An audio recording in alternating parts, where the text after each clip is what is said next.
காலை வணக்கங்கள் நண்பர்களே, welcome back to my channel Prasad Cric Corner. So நேற்றுக்கு முழுக்க தமிழ்நாட்டில் ஒரே விசிலு தான். வாழ்த்துக்கள் நம்ம இளைய தளபதி அவருக்கு. ஸோ அடுத்த சிஎம்மாக பதவியேற்பாருன்னு எதிர்பார்த்துட்டு இருக்கோம். ஸோ அதே நேரத்தில் இன்னைக்கு சிஎஸ்கே ஃபேன்ஸு விசில் போடுவாங்களா, டெல்லி கேபிட்டல்ஸ் கூட வின் பண்ணுவாங்களா அப்படிங்கிறத ஆவலோடு எதிர்பார்த்துட்டு இருக்கோம். ஒரு மிக மிக முக்கியமான match, middle table muddle. So இந்த மிடில் டேபிளில் இருந்து இன்னைக்கு ஜெயிக்கிறவங்க தான் மேலே போகிறாங்க. சப்போஸ் டிசி ஜெயிச்சிருச்சுன்னா சிஎஸ்கே பிளே ஆஃப் போகிற வாய்ப்பு வந்து கம்மியாக போகுது. அதுவே சிஎஸ்கே மொமெண்டம் கண்டினியூ பண்ணி ஜெயிச்சாங்கன்னா ஸோ சிஎஸ்கேக்கு ஒரு அரிய வாய்ப்பு இருக்குது பிளே ஆஃப்குள்ளே போகிறதுக்கு. ஏன்னா அடுத்த 2 மேட்ச்சு எல்எஸ்ஜி கூட பேக் டு பேக், ஒன்று வந்து நம்ம அன்புடனில், இன்னொன்று வந்து லக்னோவில். ஸோ அந்த 2 மேட்சுமே வந்து ஈஸியான வெற்றியை பெறதுக்கு அதிக வாய்ப்புகள் இருக்குது. ஸோ அதனால இன்னைக்கு மேட்ச்சு ரொம்ப ரொம்ப இம்பார்ட்டன்ட். பார்க்கலாம். ஸோ முதல் அப்டேட்டு, பெரிய அப்டேட், நம்ம தலை தோனி இந்த மேட்சுக்கு டெல்லிக்கு டிராவல் பண்ணலை. ஸோ அதனால அவர் வந்து கண்டிப்பாக இந்த மேட்சை விளையாட போகிறதில்ல. மிக மிக பெரிய ஏமாற்றம் சிஎஸ்கே ஃபேன்ஸ்க்கு. பட் என்ன பண்ணுறது, அவர் எப்போ விளையாடணும்னு நினைக்கிறாரோ அப்போ தான் விளையாடுவார். ஸோ நெக்ஸ்ட் மேட்சுக்கு அவளோட காத்திருப்போம். ஸோ தலை தோனி விளையாட மாட்டாருன்னு தெரிஞ்சாலும் நம்ம டீம் வந்து நல்ல ஃபார்மில் இருக்காங்க. லாஸ்ட் மேட்ச் மும்பை இந்தியன்ஸை வந்து ஒரு எளிதான வெற்றி, வெறும் 159க்கு ரெஸ்ட்ரிக்ட் பண்ணி 160 சேஸ் பண்ணியிருக்காங்க. நம்ம Ruturaj Gaikwad, Karthik Sharma twin of centuries, நல்ல ஃபார்மில் இருக்காங்க.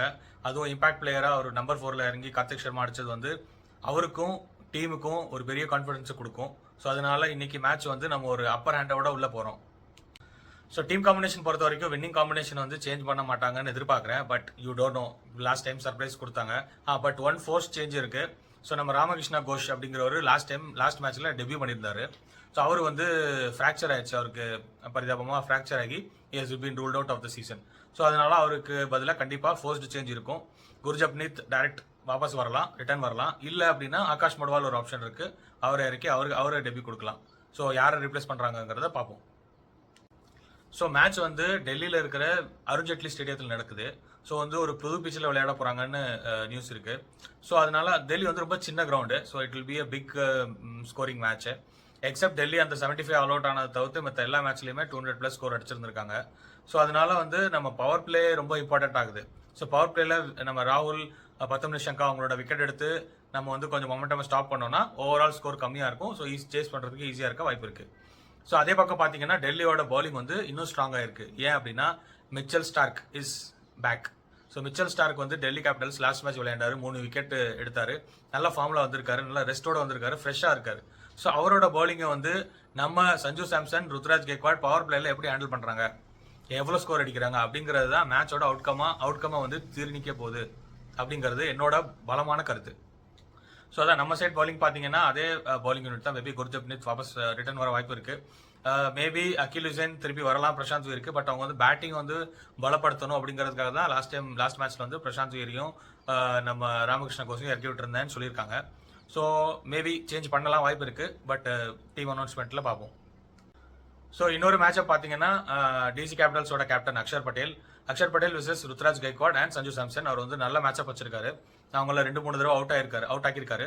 ஸோ அதனால கண்டிப்பாக பவர் பிளேயில் அக்ஷர் பட்டேல் 1 or 2 hours போடுவார்னு எதிர்பார்க்குறேன். So the big question is, சிஎஸ்கேவால் அவங்களோட மொமெண்டம் தொடர முடியுமா? இந்த மேட்ச்லையும் ருத்ராஜ் கைக்வாட் நல்லா விளையாடுவாரா? சஞ்சு சாம்சன் கிட்ட இருந்து ஒரு பெரிய இன்னிங்ஸ் எதிர்பார்க்கலாமா? அதுக்கு மேலே நம்மளோட வீக் லிங்காக இருக்கிற இப்போ இந்த தருணத்தில் வீக் லிங்காக இருக்கிற சிவம் தூபே ஃபார்முக்கு வரணும் அப்படின்னு எல்லாரும் ரொம்ப எதிர்பார்த்துட்டு இருக்காங்க. அவர் வந்து ஃபீல்டிங் பண்ணலனாலும் பரவாயில்ல, கேட்ச் பிடிக்கலனாலும் பரவாயில்ல, அட்லீஸ்ட் ஒரு 5-6 6 அடிச்சாருன்னா போதும். ஸோ சிவம் தூபே ஃபார்முக்கு வர்றதுக்கு இது வந்து ஒரு நல்ல வாய்ப்பு. டெல்லி வந்து ரொம்ப சின்ன கிரவுண்டு, நல்ல பேட்டிங் பிச்சு. அவர் ஸ்பின்னுக்கு எதிராக இறக்கி விட்டு வெளுத்து வாங்கினாருன்னா கண்டிப்பாக இன்னைக்கு அதிரடி தான். ஸோ அன்பர்களே, நீங்கள் என்ன நினைக்கிறீங்க? சிஎஸ்கே மொமெண்டமாக தொடர்ந்து வின் பண்ணுவாங்களா? மிடில் டேபிள் இருந்து மேலே போவாங்களா? 10 பாயிண்ட்டு அடிப்பாங்களா? இல்லை டிசி அவங்களும் மொமெண்டத்தில் வராங்க, அவங்களும் போன மேட்ச் ஜெயிச்சு வராங்க, அவங்களோட மொமெண்ட்டை கண்டினியூ பண்ணுவாங்களா? உங்களோட கருத்துக்களை கமெண்ட்டில் பதிவு செய்யுங்க. இன்னொரு வீடியோ பிடிச்சிருச்சுன்னா லைக் பண்ணுங்கள், ஷேர் பண்ணுங்கள், மறக்காமல் சப்ஸ்கிரைப் பண்ணுங்கள், அந்த பெல் பட்டனை தட்டி விடுங்க, விசில் போட்டுக்கிட்டே இருங்க. தேங்க்யூ.